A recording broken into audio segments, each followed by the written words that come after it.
Welcome to Revenge Report. Don't forget to hit that like button and subscribe for more. Let's dive in. I spotted the smile on Ethan's face before I even sat down. A quiet, casual kind of smirk that only siblings recognize for what it really is, mockery. He didn't even say my name, just tapped the edge of his folder and muttered, "Just take notes, Liv." Like I hadn't earned this seat. "My name is Olivia Carter. I'm 34 years old. I'm a U.S. Army intelligence officer stationed out of Fort Meade, temporarily deployed for peace talks at the Korean DMZ. I was told to just take notes." That's what the official invite said. Observe, record, stay quiet. The room was cold, military cold. Stainless steel chairs, paper-thin coffee, no windows, concrete and tension. The opposing delegation filed in, dark suits and darker expressions. One general, can't recall his name now, tapped his index finger on the polished metal table. 4 beats. Pause. 2 more. Then 3. I knew Morse before I knew how to drive. My father drilled it into us like scripture. That tap pattern hit me like a hammer to the chest. Camera. West wall. Quick note. Before we start, how's your day going and where are you joining from? I leaned over, locked eyes with General Prescott, and whispered, "Hidden camera. West wall." He didn't even blink, just raised one hand like he was brushing off a fly. "Requesting a 10-minute recess," he said, voice flat enough to cut glass. 2 techs entered exactly 90 seconds later. White shirts, gray gloves. One ran a bug sweeper along the walls, while the other worked the molding with a precision blade. No talking, no questions. Then they found it. A pinhole lens buried just beneath the corner trim on the west wall. Definitely not ours. Prescott didn't say a word.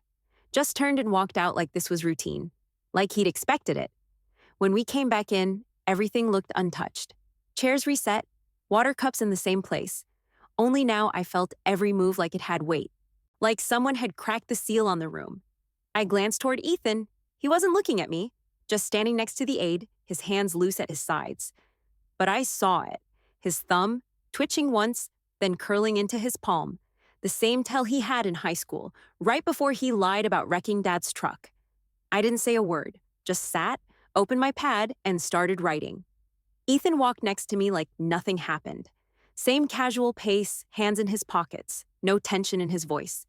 "You want to grab noodles?" he asked like we were back in DC on a slow Tuesday, not standing inside a minefield. I didn't look at him. "I've got to review notes." We reached the elevator, he pressed the button.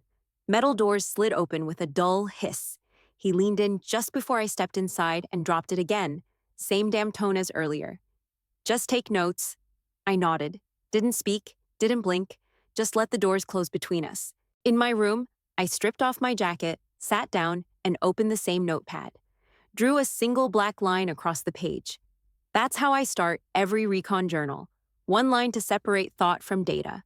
Above it, I wrote, "I will not mistake loyalty for facts." Then I closed it, left the pen sitting exactly perpendicular to the spine. The next morning, 2 techs from SIGINT were waiting for me outside the situation room. Short sleeves, worn eyes, badge clips swinging like pendulums. "You'll want to see this," one of them said. We walked to their mobile command van, parked 2 blocks away behind the checkpoint. I climbed in. The feed was already playing on the screen. No grain, no noise. Clearer than I expected. The west wall angle caught most of the table. Full audio. Every whisper, every glance, everything from the night before. It made my stomach twist. "This yours?" I asked. Tech shook his head. "Definitely not ours. Too polished. And check this." He pulled up the log history. Late night access, no scheduled work. Civilian badge, Terra Nuon, contractor, mid-level clearance, assigned to site maintenance and IT, not cleared for ops rooms. Where'd she go after? Doesn't look like she left anything traceable. But there's a 30-minute badge-in gap logged at 0237. No work order, no entry signature. I didn't need more. I already knew what that meant. Someone gave her access, or she bypassed it. Either way, she didn't get in there by accident. I left the van without a word, walked straight to the officer's lounge. Room was quiet, just the low hum of an air unit and the smell of burnt coffee. Ethan stood near the coffee table talking to one of the Korean attachés. He was relaxed, grinning a little too wide, and his hand spinning his ring. That tick was older than either of our careers, started in cadet camp when pressure got real. thumb and index, twisting the band around his finger over and over like a nervous metronome.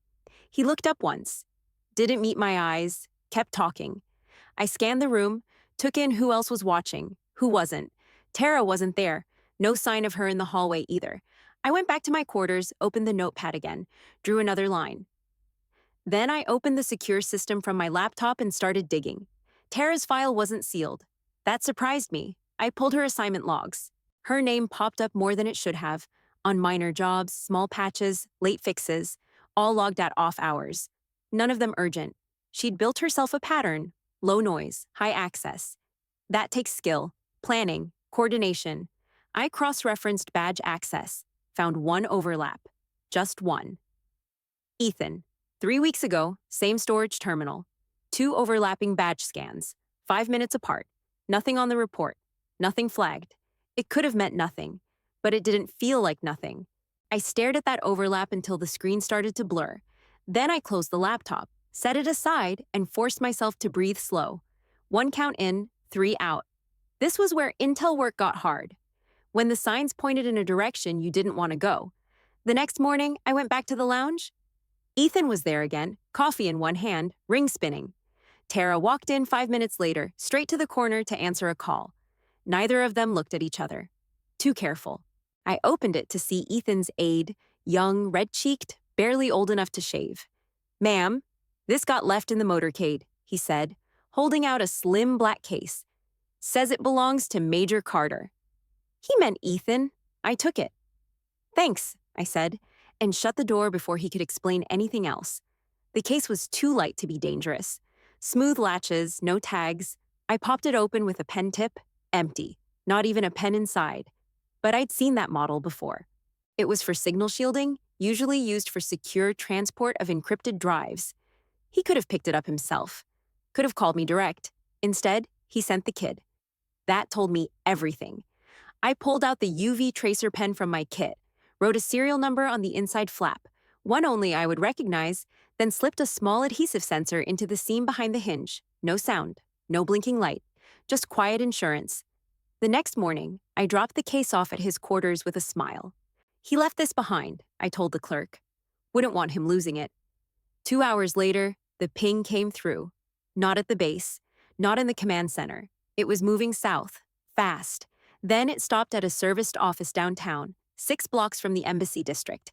I ran the ID on the building. Reservation was under Taran Guan. Too damn close to be a coincidence. I didn't even hesitate. Picked up my phone and called Lopez. He answered on the second ring. "Talk." "It moved," I said. "Serviced office. Name's Taran Guan." He swore. "Yeah, okay. That's not sloppy. That's deliberate. You think they're getting comfortable?" "No. I think they're trying to look clumsy to keep us guessing. You ready to go diagonal?" I already was. We started laying bait that afternoon. A fake convoy schedule. Standard transport for comms equipment between Seoul and the DMZ. We loaded it with just enough half-truths to sound real. Vehicle IDs, driver names, the whole thing. But we buried the important detail. Critical SATCOM frequency relays. Behind a firewall I knew only 2 people could reach. I didn't send it from my account. That would have screamed setup. Instead, I used a shared inbox, buried under operations admin files. One Ethan had accessed before. One Tara's work orders had routed through. Not high priority, but not background noise either. Lopez reviewed the final doc, then sent it from his end. "That should hum just right," he said. "If they touch it, we'll know." I logged off, walked to the lounge like everything was normal. Ethan wasn't there, but his coffee mug was. Black ceramic, chipped on the handle. That told me he'd been through. I sat down, didn't touch my own drink, just waited. Tara came in 10 minutes later.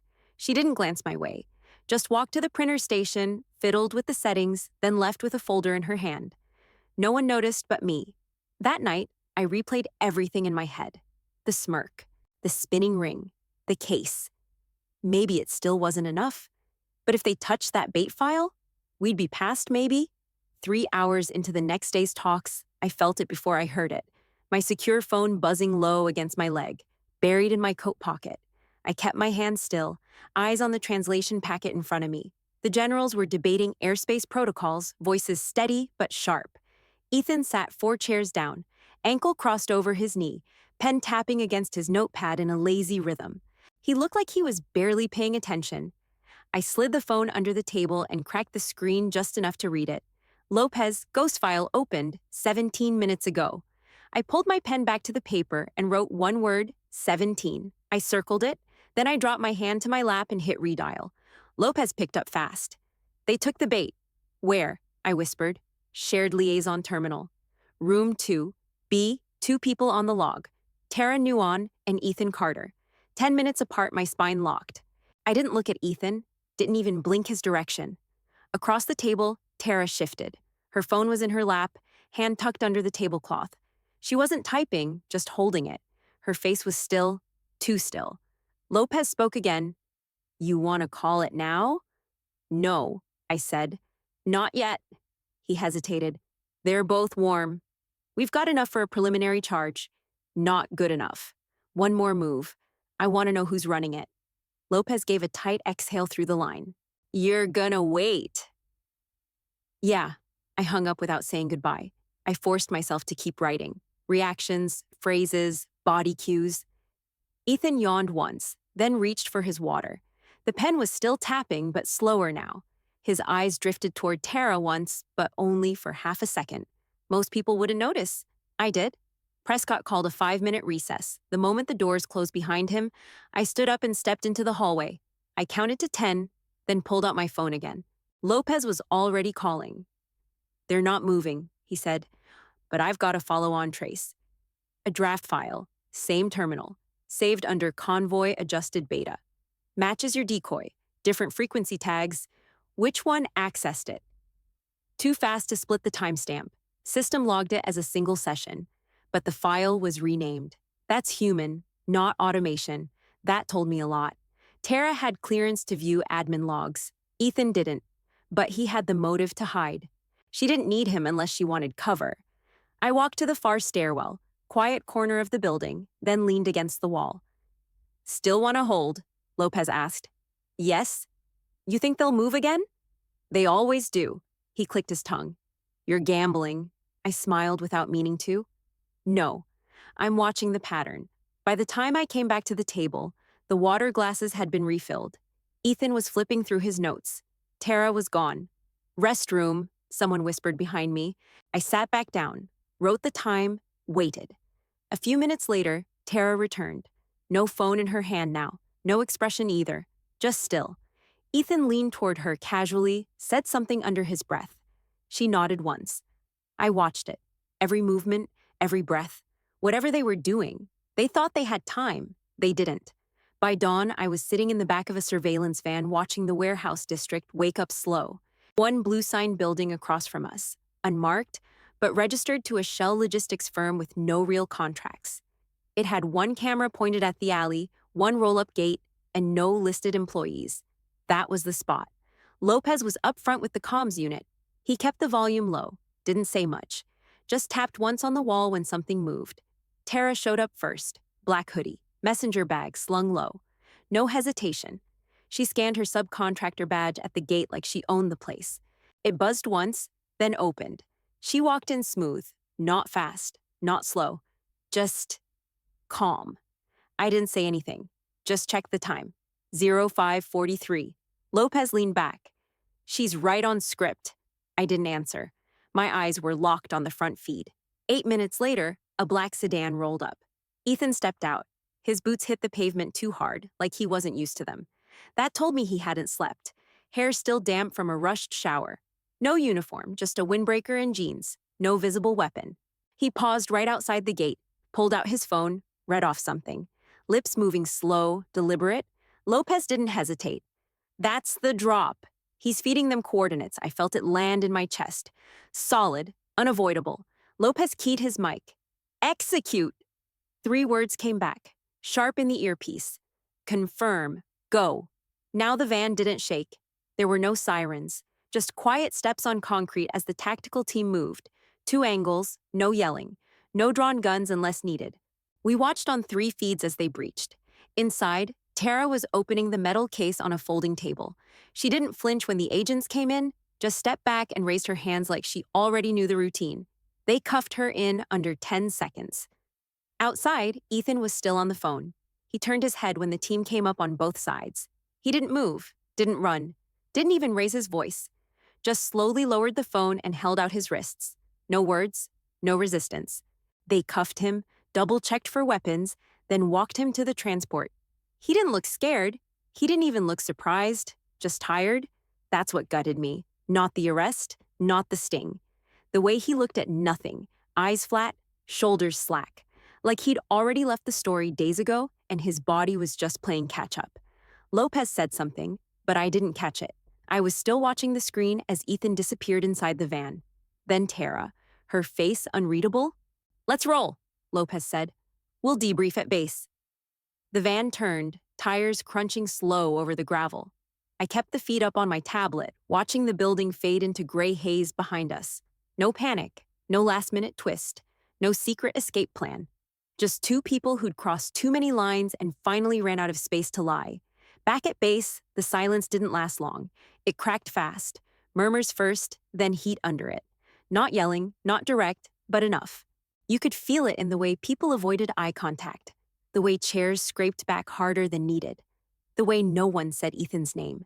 We walked into the command center, and it felt like I'd walked into a pressure chamber. Captain Morris stood near the far console, arms crossed, face stone flat. He didn't move until I passed him. Then, low and sharp. "Did you clear this with command?" He knew damn well I had. He was on the same authorization loop as Lopez. His signature was one of 4. I turned to face him. "Yes, you signed the pre-op." "Still," he said, jaw tight, "feels like betrayal. You don't pull family like that unless it's airtight." "It was airtight," I said. He didn't blink. "Was it?" Behind me, one of the techs, Ramirez, junior guy, smart, muttered just loud enough to hear. "Family matters. Are you sure?" That one hit different. It wasn't loud, but it was sharp. Question wrapped in judgment. I didn't move, didn't look at him. Just said what I'd already carved into myself 2 nights ago. Data doesn't lie. That shut them up. Not because they agreed, but because they had nothing else to say. I stood there a few more seconds, letting it settle, letting the air get tight. Then I turned and walked to my station. No one followed. I logged in. Screen flickered once, then loaded the active case files. But I wasn't seeing the screen. I was seeing a porch in North Carolina. Ethan and me, both covered in mud from a 4-mile hike through rain and brush. Boots off, rifles across our laps, hands raw from scrubbing gear. We were maybe 19, both home from separate schools for the first time in months. I had just beat his time on the ruck march by 30 seconds, and he wouldn't let it go. He kept trash-talking while we cleaned, flinging suds at my face with the edge of his sponge. I laughed so hard I dropped the bolt assembly on the deck and chipped the wood.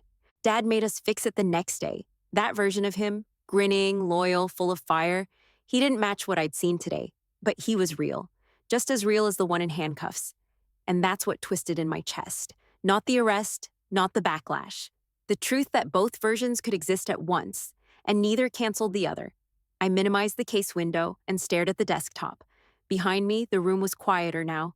People still moved, still worked, but the air felt thinner. Like something had broken that couldn't be glued back together. I stood behind the one-way glass, arms folded, jaw locked tight. Ethan sat inside, spine straight, palms flat on the table. There was a small water ring left by his cup, like he hadn't noticed it or didn't care. He looked rested, not calm exactly, but settled. Like the crash had finally happened, and now he didn't have to steer. The interrogator, Major Breen, opened with standard protocol, tone neutral. Ethan nodded through it. No protest, no stall. Then he started talking. It wasn't dramatic, no excuses, just facts, lined up like dominoes. 2 years ago, a startup deal went sideways. Something with drone mapping software. His personal investment, not military affiliated. The company folded fast, and he got left holding debt that could have sunk him. Then Tara came in. He didn't say how they met, just said she was helpful at the right time. He called her precise, said she never pushed, just offered. First, it was clearing badge access for after-hours maintenance, then data pulls for network troubleshooting. Each time, just one ask. Never urgent, never loud.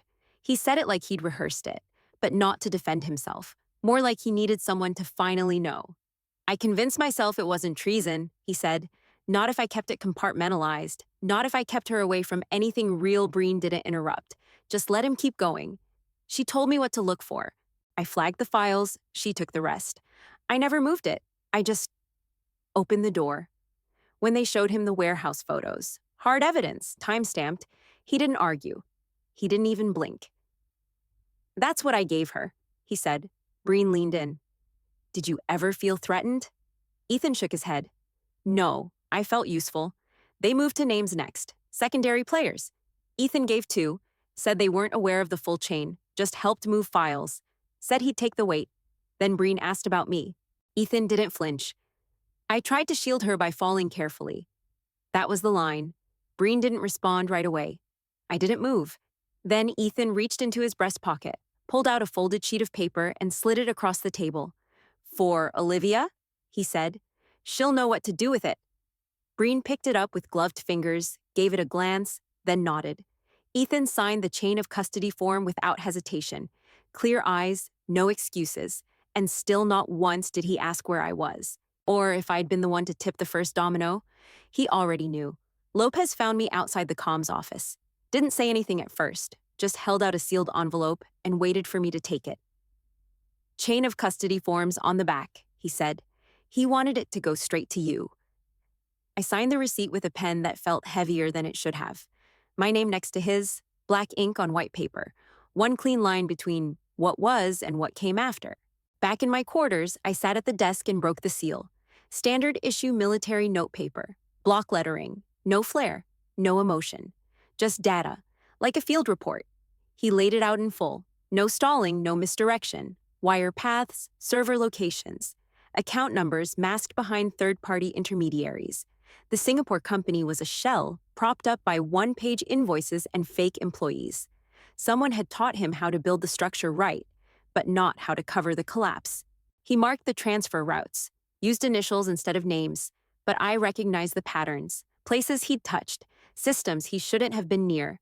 Midway through the letter, I found the paragraph that froze me. He named her S. Dorsey, junior analyst just 6 months into her first foreign rotation. He wrote that she had no idea what she was part of, said every action she took was on his instruction, that she never saw the full picture, never had access beyond what he gave her. "She doesn't belong in this wreckage," he wrote. "I do. She gets immunity. That's non-negotiable." He underlined that last sentence twice. I pulled up her profile while the letter sat beside me. She was green, sure, but sharp. No flags, no marks. The type that would follow a major's orders without blinking. That trust had been used like a weapon. I opened the internal clearance form and filled it out line by line. Request for full immunity. Attached statement. Date, ID number. Signed it at the bottom. Stamped it with my authorization. Then I sat back, let the air hit my face, and looked at the last line of Ethan's note. "Run faster the moment you feel the knot start to cinch." He'd taught me that when I was 10. We were lacing up boots on a camping trip with Dad. I'd looped the string wrong, and it locked up halfway through. Ethan had crouched next to me, fixed the loop, and said, "You'll feel it in your fingers. The twist, the drag. That's the knot getting ready to pull tight. That's when you move, Liv." Before it locks back then, it was just advice about laces. Now it was something else entirely. A warning, not a lesson. He hadn't written, "I'm sorry." He hadn't asked for forgiveness. He just made sure the people behind him didn't take the fall. I put in for reassignment the next morning. Didn't wait. Didn't explain more than I had to. I was done with liaison work. Too many meetings that meant nothing. Too many silences that said too much. I asked for a transfer to training command. Observation unit, Fort Huachuca. Quiet side of the mountain. Hard work, clean air. No one playing diplomat. They granted it fast. Probably relief more than anything. First week in, I stood in front of 6 fresh recruits with uneven salutes and spotless boots. Kids, some barely old enough to drink, all of them wired, eager, clueless. My job was to teach them how to see, not just watch. See, body tells, pacing, hand placement, the breath before a lie, how silence fills a room different when someone's hiding something. I ran them through drills, cafeteria setups, hallway traffic, fake intel briefings loaded with red flags. Most of them missed the cues early. That was normal. But one kid, Burton, loud and fast, he tripped during a tailing exercise, got distracted by a passing truck, missed the handoff entirely, fell behind by 4 paces. I pulled him aside after. No yelling. Just walked over, handed him a set of new field boots and said, "You want to be able to run when the rope starts to tighten." He blinked. "Ma'am?" "You'll get it," I said. He didn't. Not right then, maybe not for a while. That was fine. Some lessons don't land loud. They settle in quiet. I kept running drills, watching how each of them adjusted, how they started noticing hands, eyes, distance, how silence started making them nervous in the right way. That shift mattered. It was the only part I cared about now. Not rank, not recognition. Just watching the moment something clicked. The instant they caught the twitch, the glance, the wrong detail. The things I'd missed too late. Some nights I sat with a coffee and thought about Ethan's last line, the not metaphor, the warning, the truth packed into one sentence. He didn't need credit. The words were already doing their job. They'd made it through, changed shape, passed on without his name attached. I never said anything about him, not to the trainees, not to the staff, not even to Lopez, who checked in once by secure line and asked, "You settling in all right?" "Fine," I told him. He didn't ask more. I walked the training fields every day, boots in gravel, sun cutting low across the desert floor. Quiet out there, clean, nothing hiding in shadows. It helped. It didn't fix anything. But it helped. 6 months later, I pulled my old field notebook from the bottom drawer, dust on the cover. Corners bent from years of getting shoved into packs, lockers, pockets. I flipped to the back. The last page was still blank, same as I'd left it. The second to last line was written in my sharpest handwriting. Traders always think they're the smartest in the room. I stared at it for a minute. Then I uncapped my pen and added the next line without hesitation. But sometimes they're also the ones who once carried you across the river. Both were true. Neither canceled the other. That was the way I'd learned to carry without letting it bend me. I snapped the notebook shut and headed outside. The recruits were waiting at the edge of the lot, stretching, restless, a few half joking around like they hadn't realized yet how serious this run was going to be. I stepped in front of them. No speech, just handed out new trackers clipped to their shirts. "Same drill," I said, "but this time you'll know less." That's the point. One kid raised his hand, confused. "Less how?" "You'll find out." They moved, some fast, some sloppy. I followed from a distance, taking notes, posture, eye lines, breathing. Most of them still lagged on the signals, but one caught it. Mid-course, 3rd checkpoint. Burton, the one who'd tripped weeks ago, froze for half a second, shifted his route, and pulled wide around the blind turn. No hesitation, no glance back. Quiet, fast, effective. I saw it land. He didn't say anything after, just nodded once like maybe he'd finally understood what I meant about the rope tightening. That's the miracle. It doesn't knock, it waits. And when someone's ready, it lands hard and clean. I still teach the not metaphor in every field prep now. No names, no stories, just the line. When you feel it start to cinch, run. They write it down like it's just another tip. Maybe that's all it is for most. But every now and then, I see it register. See someone look down at their laces and understand it's not about boots. The past doesn't vanish. I don't expect it to, but it doesn't get to poison what comes next either. Not if you're watching, not if you move.